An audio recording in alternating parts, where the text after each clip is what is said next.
Welcome back, Gadgeteers. I know it's been a minute since I put out a video. Things are going okay. I really don't like to talk about my LVAD issues, so I want to get right into what's going on with this computer. So, I don't know if you guys remember a video a while back. If you look up Zotac, you probably will be able to find my video. This is a mini computer that I hooked up to my TV so I could consume media, and I plugged in a keyboard mouse combo from Logitech. I really like this computer. Why then am I replacing it? Well, I'm not actually replacing it so much as I'm going to take this computer and put it in my bedroom.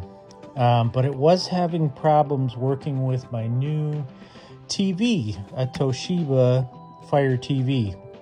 It's not only the computers that's having problems, it's also my speakers using the ARC channel. So my thoughts were, you know, I'm just going to replace it. However, kind of sucks because there's cool features in here. One is the memory card. I really like the ability to just grab a card and put it in. I did have some USB plugged in. Around the back, actually has a SATA port. How cool is that? Has HDMI, has a Dell port, and 4 USB 3 ports. And of course, I was using this. Didn't really have to, but I went ahead and used it. This, of course, is the network cable plug-in if you want to have it on a physical network. So, what are we replacing it with? Well, Black Friday came around. Usually I don't buy things like this, so I was pretty excited when Black Friday hit, and I decided to pick up this system. Let's look at the outside, and then we'll take it apart and open it up. So it's the 5th generation SER series mini PC. And apparently the company is B-Link, so I don't know what all that stuff was on the front. And a descriptive label here that helps you get an idea of what might be in it, but not by much. But on the back, we have these specifications, specifications. We've got the AMD Ryzen 5 5560U processor, 16 gigs of RAM, 500 gigabytes storage, Wi-Fi 6 built in, and a 19 volt input, draw of about 3.42 amps, not that bad. This box is actually quite heavy. I was surprised when I got it how heavy it was. So I'm really curious to compare it to the Zotac as far as size goes. I really enjoyed using the Zotac, but it really doesn't matter if this one's smaller, but you know, I guess features are features. Give me a second, I'm gonna take all this stuff out. All right, so the box was inside this, so I just took this off. We already read what's in there. And we're going to open up the box, have a look at the contents. So it says here that these are the accessories. Well, that's cool. This looks like, honestly, I don't know what it is. LM. Hold on a second. Says on it, note, do not reverse, SATA A1. So I'm not sure what that's for. Seems to be maybe for a SATA drive internal. And these are mounting brackets. I'm not sure if you can see those okay. So that's cool. I will not be mounting it in any special location. This I really like. when you get a device and it comes with its own HDMI cable. That is relatively rare. It's kind of like when the printers were out and everybody was buying a printer and it didn't come with the printer cable, so you had to go and buy a printer cable. And back then even they were like 25 bucks, which was depressing because they were expensive. Okay, what do we have here? Some kind of okay, here's the power supply. We already talked about the amperage draw on this power supply, 19 volt. Not too bad. And that's interesting. This is definitely a USB cable. It looks like it's much shorter than this one. Sorry for the handshakes. All this medicine does strange things to you. And of course, a power cord. And screws for mounting. They really thought of what's going on with this computer. I'm actually very impressed. So we got a little bit of everything here. If I wanted to mount it on the wall, I could. You know, if this was in a data closet, you could do anything you wanted. Mount it right on the wall next to the switches and routers and such. Now the other side has a manual, English information, Dutch, Spanish, Italian, French, excuse me. The next two I'm not quite sure. One looks sort of Russian, Cyrillic, and the bottom one, I don't know, you tell me. English, right? Chinese. So it's a very basic manual. I mean, this is really quite basic.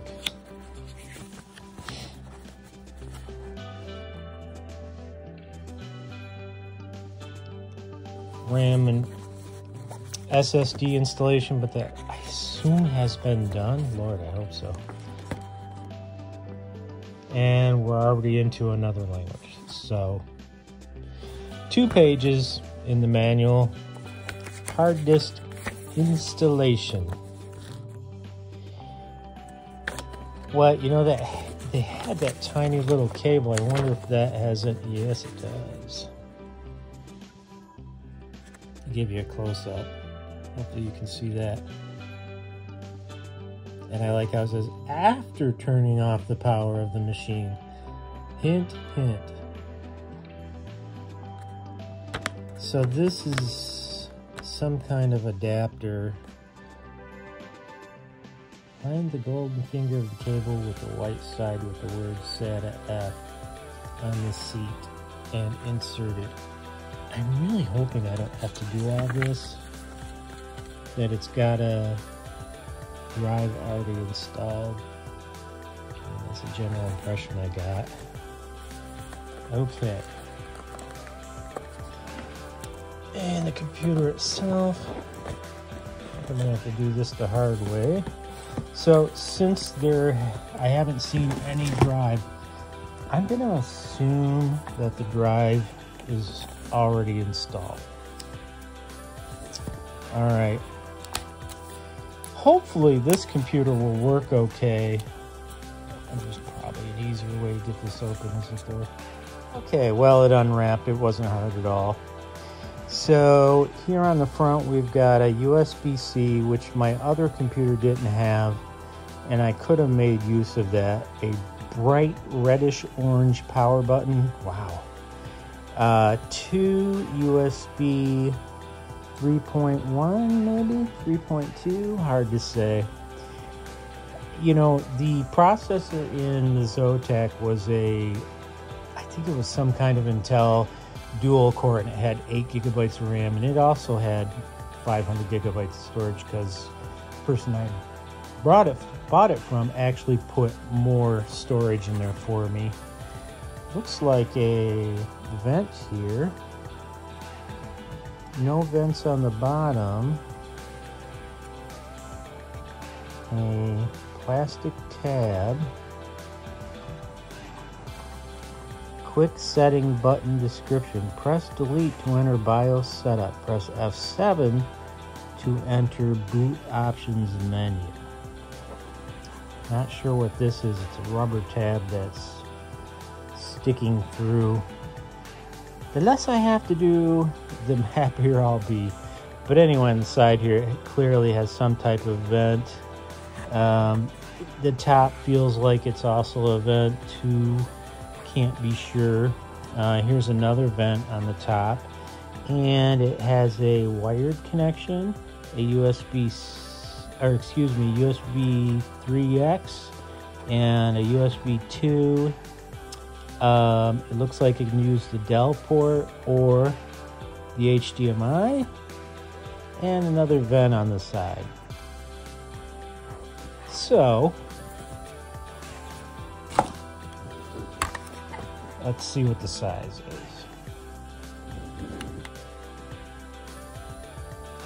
You know, pretty much the same, don't you think? A little longer.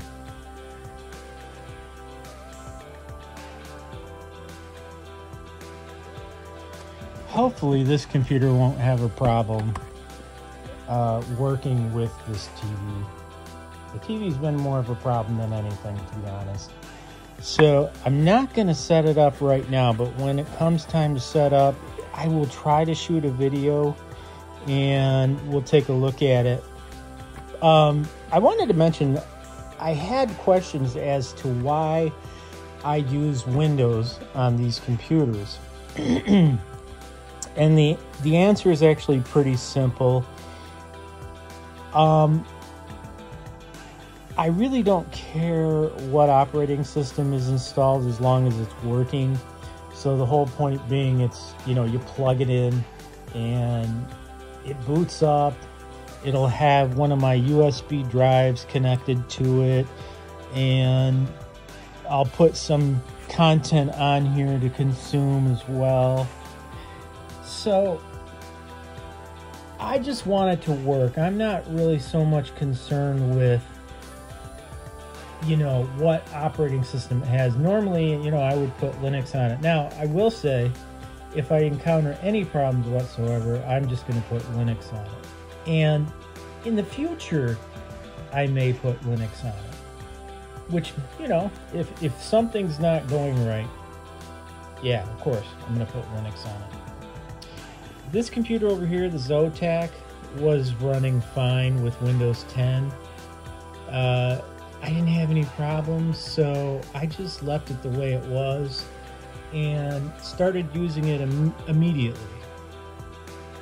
Let me know what your opinion is. Now, a lot of my viewers like Linux. Do you think I should install Linux first, or just get going? Just get this thing set up with my TV and get everything going.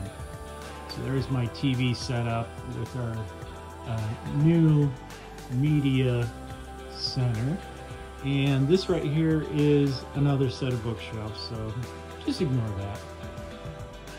And there's Winnie. Hi, Winnie, Winnie.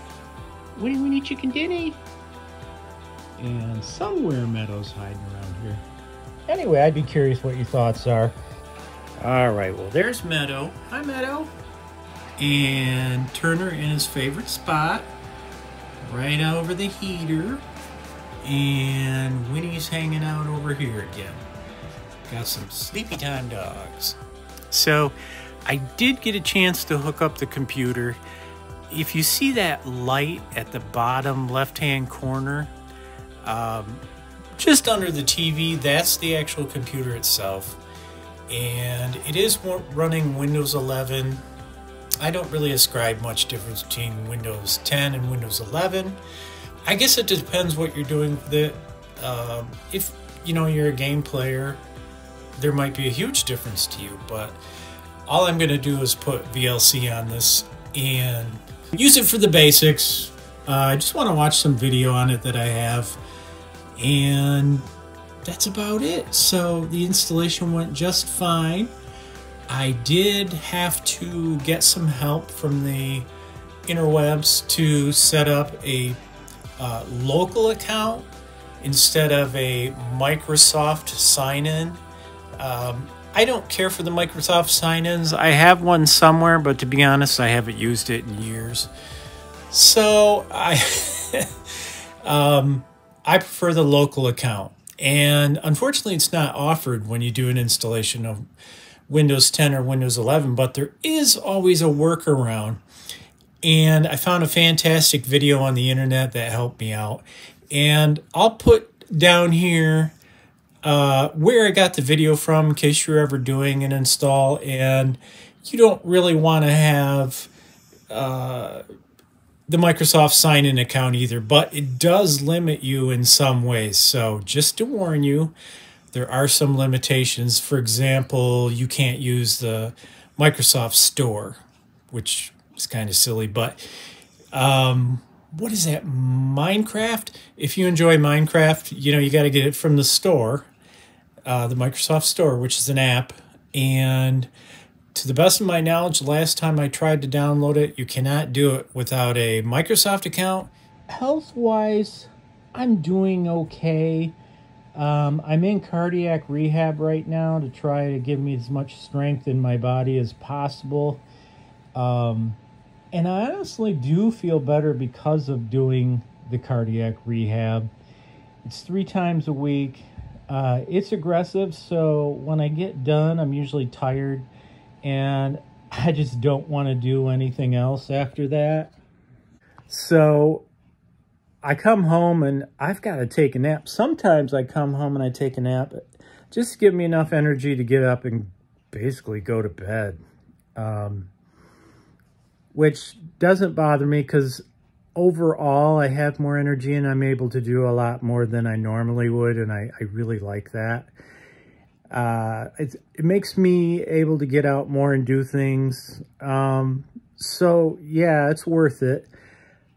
There have been a few trips to the hospital, as you can expect, and they're not very fun. The last one, I was laying in bed and my heart went into an abnormal rhythm. So, of course, I knew what it was. My heart sped up really fast, like 120, 140 beats a minute. And I got up. I was hoping it would slow back down. I woke my wife up. We went to the hospital. Anytime you go to emergency, it turns into at least a one-day experience. And long and short of it, my ICD, internal cardiac device, overpaced my heart purposely to try to get it back into a normal rhythm, which it successfully did. My left ventricle assist device, which if you're one of my viewers, you know what that is, did not encounter any problems whatsoever and continued to run as normal, thank God. So there weren't any issues with the LVAD.